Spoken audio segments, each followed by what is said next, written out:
Hello mga kamoy, welcome back to my video. Kakain tayo ng breakfast. At isasama natin breakfast, lunch, dinner. Yun lang. Siguro magising naman tayo mamaya.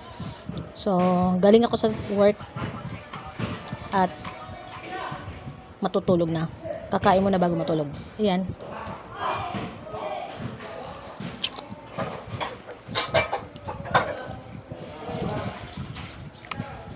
Hindi lang yan. Diba?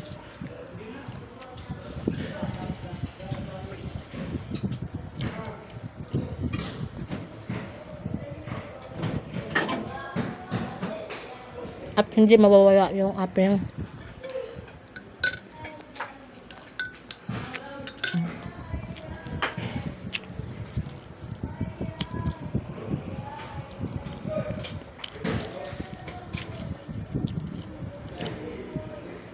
kain tayo.